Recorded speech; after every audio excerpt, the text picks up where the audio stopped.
Anna Day is an independent journalist who has covered the war in Syria extensively. She's with me via Skype from Beirut, Lebanon. So, Anna, on Wednesday, Assad told a Syrian paper his forces' win in Aleppo will be a, quote, huge step toward ending the war. How do you see it?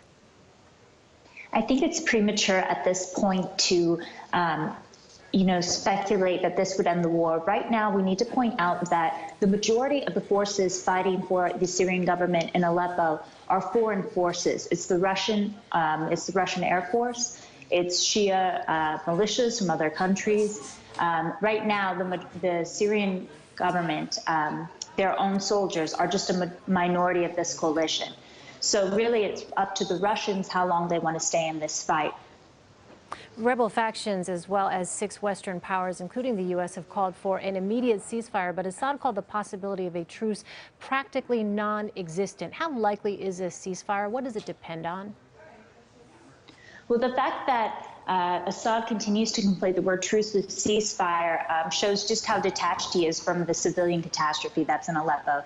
What the rebels called for was a ceasefire that would allow a civilian evacuation from the eastern Aleppo areas and opposition-held areas. This is something that would guarantee combatant combat in East Aleppo. So the fact that Assad is even calling this a truce really shows that he doesn't understand the impact or is in denial about the impact for civilians on the ground. U.S. Secretary of State John Kerry was to hold talks with Russian counterpart Sergei Lavrov in Germany later Wednesday. How productive did that conversation appear to be?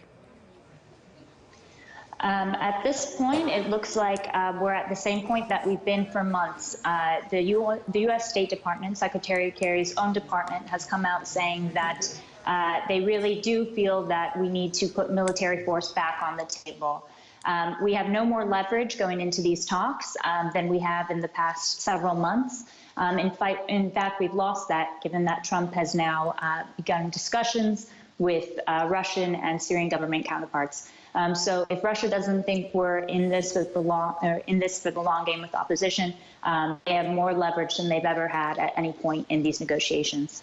Well, as Assad continues to remain in power, giving its ally Russia further military footholds in the region, what does it mean for the region more broadly in terms of stability and instability?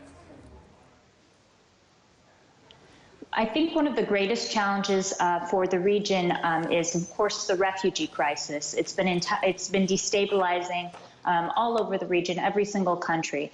So the fact that people are associating Assad with stability, in fact, ignores that the vast majority of Syrians fleeing their country are fleeing from Assad.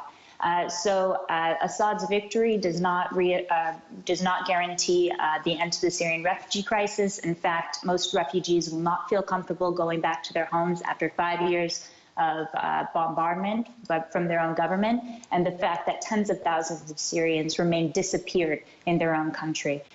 So the idea of Assad regaining control of these areas does not guarantee security or stability. And of course, his ability to maintain control of these areas without foreign forces is totally up for debate at this point.